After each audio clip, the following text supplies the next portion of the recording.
बच्चों सुप्रभात। आदरणीय प्रिंसिपल सर, विद्वान शिक्षकगण, प्यारे बच्चों, मुझे भाषा संगम के बारे में रात में उषा मैडम बताया कि सर आपको मॉर्निंग प्रातःकालीन सभा में बोलना है, तो मैं आपको संक्षिप्त में कुछ चीज बताना चाहता हूँ। और क्लासरूम में पढ़ाने के समय भी आपको बहुत चीज मैं सिखाते रहता हूँ। मैं एक छोटे से गांव में जन्म लिया। गांव की भाषा जो बच्ची का है मुजफ्फरपुर की वो बोलता था। फिर उसके बाद मुजफ्फरपुर आया, धीरे धीरे हिंदी, संस्कृत, इंग्लिश सीखते गया। बाद में जब नौकरी लगी तो एक अलग भाषा के बच्चों को पढ़ाना, उनका चेहरा, शकल सब कुछ अलग, नाम भी अलग, वो याद करना मेरे लिए बहुत मुश्किल, और उस बच्चे को डील करना और मुश्किल, क्योंकि वो अपने लैंग्वेज के टीचर के साथ चुप बैठते थे और जब मैं जाता तो चिल्लाते थे। वो बहुत समस्या तो जो हमारे तिब्बती टीचर मेरे साथ में काम करते, मैं प्राइमरी टीचर के रूप में काम किया, तो उनसे मैं उनके खाली पीरियड में उस सब को सीखता था। एक कॉपी रखा, उसमें लिखना शुरू किया, बच्चों को, लड़का को क्या बोलते, लड़की को क्या बोलते, इधर आओ को क्या बोलते, सिट डाउन को क्या बोलते, बहुत सारे चीज में, जैसे बच्चों को, लड़का को बोलते लड़की को घूमो, और बैठने को बोलते मादे। फिर पानी नहीं है, बच्चा मॉर्निंग में दोपहर में बोलता छुमिंदू मतलब पानी नहीं है उसमें, नल में। धीरे धीरे कुछ दिन तो बहुत ये लगा। और जब मेरा ट्रेनिंग हुआ दरियागंज डाइट में, तो केंद्रीय विद्यालय से हमारे ऑफिसर आए थे, श्री एम कोटेश्वर राव। उन्होंने ट्रेनिंग के दौरान बोला कि तिब्बती स्कूल के टीचर केंद्रीय विद्यालय के टीचर से ज्यादा टैलेंटेड है। ये पढ़ाई में नहीं कर रहा हूँ। उन्होंने जब हम लोगों का ट्रेनिंग के बाद वो आज का लर्निंग आउटकम क्या है वो पूछते थे, तो टीचर सब पूरे ऑल इंडिया के मेरे साथ होते थे, तो वो रिकैप्चुलेट करते, तो बोलते अरे नाइस, आप लोग का प्रेजेंटेशन बहुत अच्छा है। धीरे धीरे मैं बोलना सीख गया तिब्बती, बच्चों को डील करना। फिर लोकल जो है वो महाराष्ट्र का एरिया था, तो मराठी जो है वो देवनागरी लिपि में लिखा जाता है, तो जहाँ जाता वहाँ का उच्चारण अलग प्रकार का होता। जैसे हम एक आदमी से पहली बार ज्वाइन करने स्कूल जा रहे थे, तो पूछे बाबा वो स्कूल कितना दूर है, तो उन्होंने हिंदी मराठी प्रोनाउंसिएशन में हिंदी बताया, अभी लंबा जाएगा। फिर मैं एक छोटा सा पॉकेट में डायरी रखता था, उस डायरी पर मैं मराठी शब्द को लिखता, लोगों से पूछता यहाँ क्या है। अक्सर मैं बैंक जाता था तो बैंक में लिखा रहता था कि उज्जवल भविष्य के लिए स्टेट बैंक के साथ बचत करें, तो मराठी में लिखा रहता था उज्जवल भविष्य साथी स्टेट बैंक की बचत करें। फिर मैं मराठी समाचार सुनता था, 5 मिनट सुनता, लेकिन उसका जो न्यूज रीडर है कैसे बोलता है, तो पुणे से समाचार आता था, तो मैं सुनता था। मेरे पास रेडियो था, क्योंकि उस समय टेलीविजन और उतना नहीं था, तो आकाशवाणी पुणे भालचंद जोशी आपलेगा प्रादेशिक बातमियां देगा, ठळक बातमियां, मतलब आकाशवाणी पुणे आपके सामने भालचंद जोशी समाचार सुना रहे हैं, समाचार इस प्रकार है। फिर कभी मैं 50 किलोमीटर दूर एक रायपुर नागपुर हाईवे पर एक जगह है साकुली, तो वहाँ उसमें बैंक में नेफ्ट वगैरह कुछ नहीं था, तो कैश लाने के लिए मेरी ड्यूटी लगा देते थे। पुराने टीचर बोलते ये यंग है, स्ट्रॉन्ग है, पैसा छीनेगा तो ये लोग बचाव कर सकते।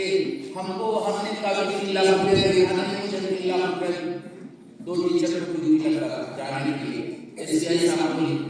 तो लोग क्या बात है, आप लोग 30 तारीख को यहाँ क्यों क्या आपका पगार है आज? फिर मैं पगार नहीं जानता था, मुझे पगार को सैलरी को बोलते हैं। उस दिन मैंने क्लास 7 में बताया एक वेतन शब्द था, तो मैंने बोला वेतन को मराठी में पगार बोलते, इंग्लिश में सैलरी बोलते, तेलुगु में जीतम बोलते। क्योंकि मेरे साथ जो हेडमास्टर जाते थे विजयवाड़ा के थे, तो उन्होंने बोला सर, मैंने पूछा सर ये पगार बोलते हैं तेलुगु में क्या होगा? तो मैं बोलते जीतम इसको बोलते। फिर इन सर्विस ट्रेनिंग के दौरान जितने टीचर आते मेरे साथ, मैं पूछता आपकी भाषा में नमस्ते को क्या बोलते? तो तमिलनाडु के टीचर थे के मधुवनन। तो मैंने पूछा सर ये के आपका क्या है? बोले के इनिशियल है, मेरे पिताजी के नाम का फर्स्ट लेटर है। फिर बोला मैंने कि सर ये मधुवनन का लिटरल मीनिंग क्या होगा? तो वो देखने में पूरा ब्लैक थे, तो बोले सर इसका तमिल मीनिंग है ब्लैक ब्यूटी। उनको बिल्कुल हिंदी नहीं आती और मुझे तमिल नहीं आती, तो मैंने बोला sir you teach me Tamil, I teach you Hindi. धीरे धीरे उनको हिंदी हमने हिंदी में फ्लुएंट किया। बिल्कुल वो बोल नहीं पाते थे, बच्चों से बच्चा उनका सुन नहीं पाता था। तो जहाँ भी गया हम सीखते रहते हैं। जो आपको क्लासरूम टीचिंग में मैं बताते रहता हूँ कि बिहार में हो अपनी मदर टंग नहीं जानते हो। मैं बिहार की मैथिली बोलता हूँ, बज्जिका बोलता हूँ, भोजपुरी बोलता हूँ, मगही बोलता हूँ, और नेपाल बॉर्डर पर मेरा गांव है तो नेपाली भी मैं बोलता हूँ। उतना गहराई में तो नहीं, लेकिन उसका अर्थ क्या है।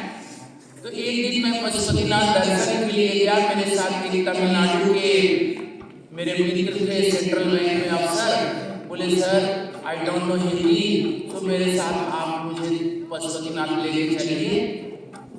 पशुपतिनाथ लेके जब रक्सौल बॉर्डर पर आया तो नेपाली पुलिस ने बोला रुकिए आपके बैग को चेक करूंगा। फिर मैंने नेपाली पुलिस को नेपाली में जवाब दिया, नमस्ते हजूर, मलाई पशुपतिनाथ तीर्थ यात्री हो, मलाई रामरो मानसी हो, भारत में टीचर हो। तो वो बोलता है और अपनी विशेषता बताई। मैंने बोला मैं पशुपतिनाथ का तीर्थ यात्री हूँ, मैं अच्छा आदमी हूँ, रामरो माने अच्छा, और मैं भारत में टीचर हूँ। तो उसने पुलिस ने बोला जाऊँ, it means you can go. मेरा बैग को चेक नहीं किया। फिर जो मेरे साथ सर थे वो हंसने लगे, आपने क्या बोला?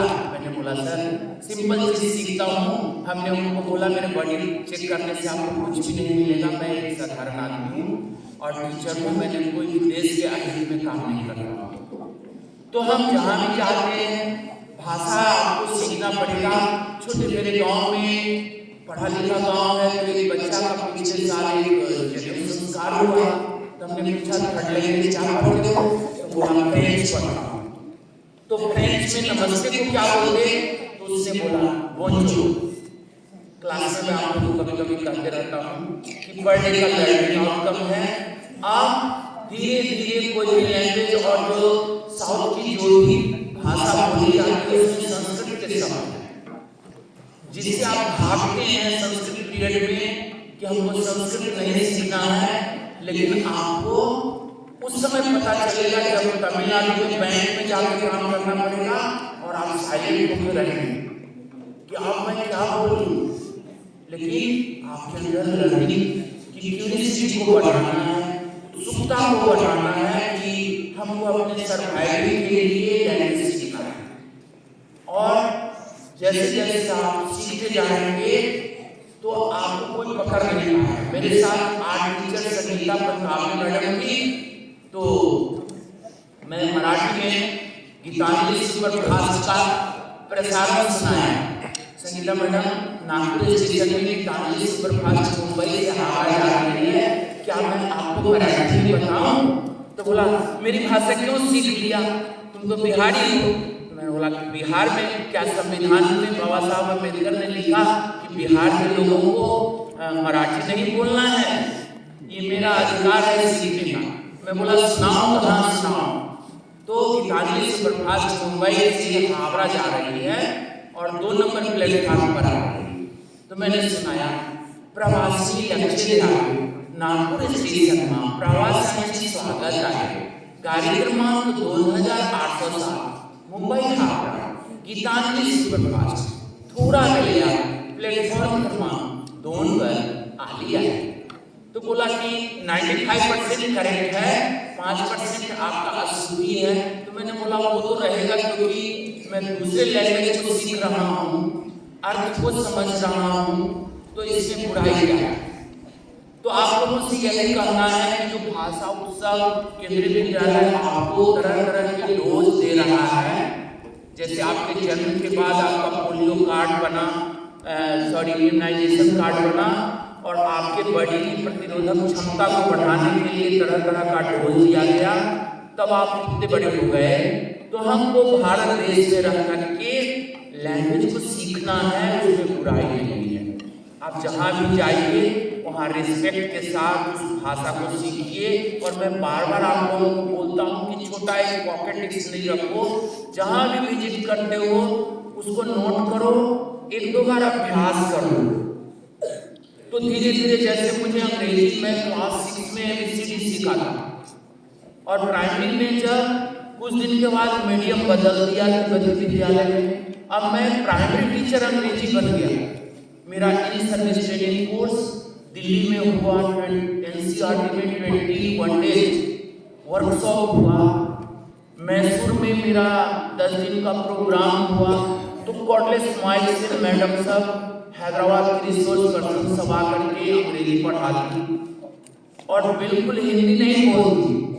तो मैं जानबूझ के मैडम से बोला, madam I am from Bihar, my mother tongue is Hindi and I am teaching English, how can I improve my English. तो मैडम ने सजेस्ट की, सर पॉकेट डिक्शनरी रखो, एवरी डे 10 वर्ड को याद करो, you can improve your English every day. तो आपको ये भाषा संगम मनाने का मतलब ये है कि आपको अंग्रेजी भी सीखना है. अभी संस्कृत में जो एक अर्थ जानना है, उसमें लिखा हुआ है मातृभाषा पर्यंतुम लिखन्तु.